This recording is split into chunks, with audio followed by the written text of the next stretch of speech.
First time lang namin dalawa ni Vera na makakagawa ng ganitong kalaking cake. Kaya naman tara, samahan nyo kami kung paano namin to ginawa. Anyways, gusto nga pala namin magpasalamat ni Vera sa mga naka-appreciate ng bago naming uniform. So pinagawa nga lang pala namin yon sa Celestine's Couture. Dito lang din malapit sa amin. Syempre nakakapag-deliver na din kami sa mga malalaking hotel. Kung ngayon ko nga lang na-realize na para magmukhang formal naman. Kaya ayun, naisipan namin dalawa ni Vera na magpagawa nga ng uniform. Mga nasa 1,000 each lang naman yung presyo ng pinagawa namin. So anyways, balik tayo dito sa cake. So yung itong cake na to ay 12 inches yung size. Sobrang laki nga at sobrang bigat nga ng cake na to. Yung filling na nilagay ko dito ay chocolate ganache, then chocolate frosting. Then after ko malagyan ng filling at macram coat, yung 12 inches, sinunod ko naman yung 10 inches. At hindi ko na nga na-videohan yung pag-assemble ko dun sa 10 inches. Kaya proceed na tayo dito sa magiging pinaka-bottom na gagawin namin cake. Yung size ng mga styro na to ay 16 inches at 14 inches. After ko nga makonek yung dalawang styro na yun, una ko munang frostingan itong 5 inches na cake. Siguro yung height nito ay umabot ng 8 to 9 inches. So, kasama nga tong in-order sa amin dito sa 7th tier. Then, after ko nga ma-frostingan, sinunod ko na tong dalawang styro. So, dito nga, hindi na ako gumamit ng piping bag para malagyan ng frosting yung buong cake. Gumamit lang ako dito ng spatula para malagyan ng icing. So, ito nga yung inspo design na binigay sa amin ni ma'am. Parang dalawang design nga to ng cake na pinagsama niya lang. At para naman sa magiging color ng pinaka-base, light lang ng sky blue, tapos may onting white, yung minix ko dito. Kasi later on, gagamitan ko siya ng airbrush. Ito nga, gumamit ako ng food color liquid ng Neko na color blue, tapos sinispray ko lang siya dito. So, puro lang to, wala na akong minix na iba. So, sobrang laki nga ng cake na to, halos hindi na nga ako makita dito. At sa buong buhay nga, na gumagawa kami ng cake ni Vera, ito na yung pinakamalaking cake na nagawa namin. Kasi hanggang 5 tier pa lang yung nagagawa namin, which is all edible pa yun. Kaya sobrang thankful kami na napunta sa amin tong project na to. At dito nga, naglalagay na ako ng color green na frosting. Plano pa nga sana si Vera na gagawin na lang tong fondant. Kaso naisip niya makakakonsume to ng maraming fondant, kaya sinabihan niya na lang ako na icingan na lang itong mga dahon na to. Bago ko nga ipatong itong edible na cake, nagpahid muna ako ng chocolate ganache para may pagkakapitan itong cake na to. So, nung last July 15 nga pala namin ginawa yung cake na to. At syempre, always tayong late upload. So, July 15,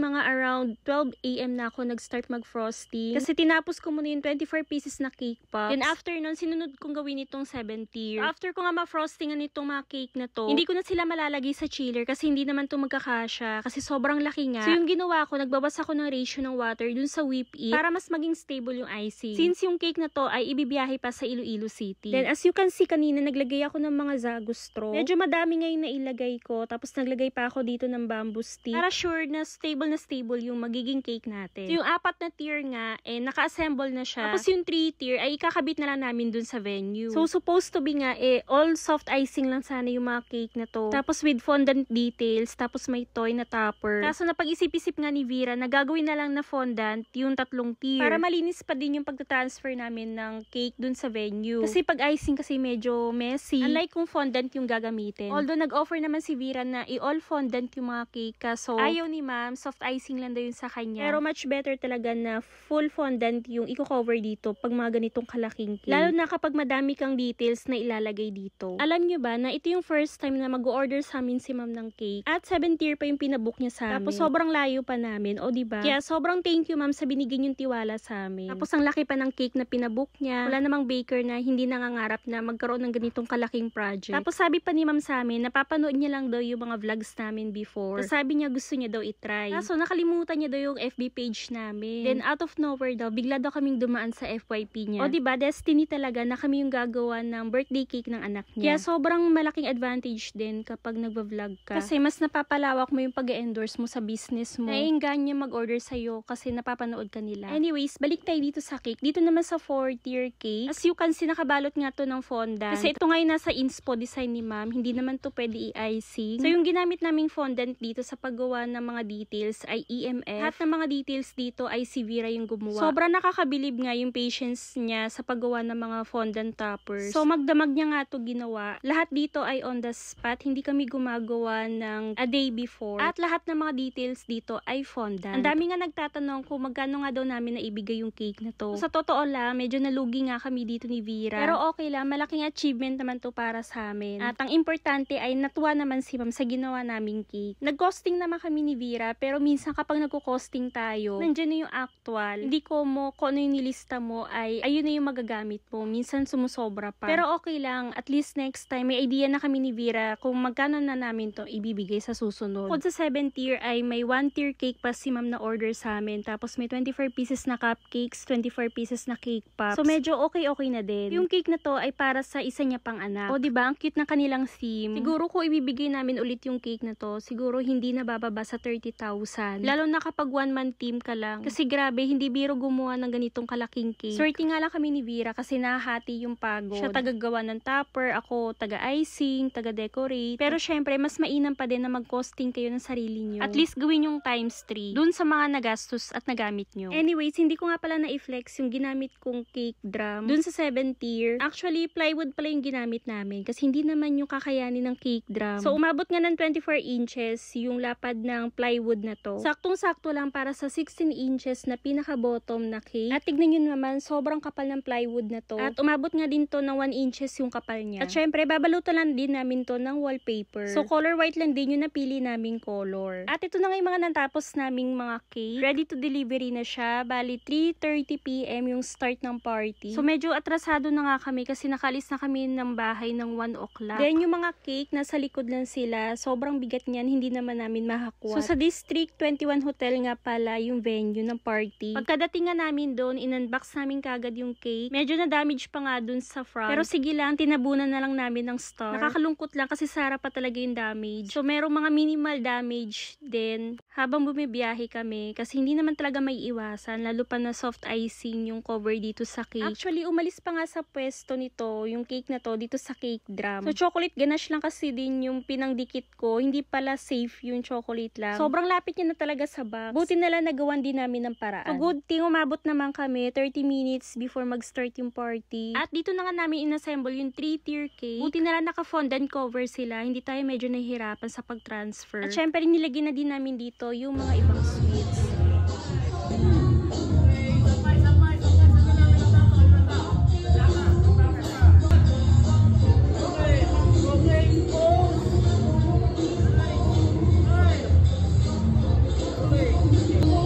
So, belated happy 7th birthday, Ronnie the 3rd. Sobrang happy naman ni Mami kasi hindi niya na-expect na magiging ganito kaganda yung kalabasan ng cake niya. At thank you din kay Ma'am Geraldine kasi kami yung napili mo na maging supplier ng cake. Sobrang natutuwa yung puso namin na nakagawa kami ng ganitong kalaking cake. At syempre, sobrang bongga ng pagkakasetup ng kanilang venue.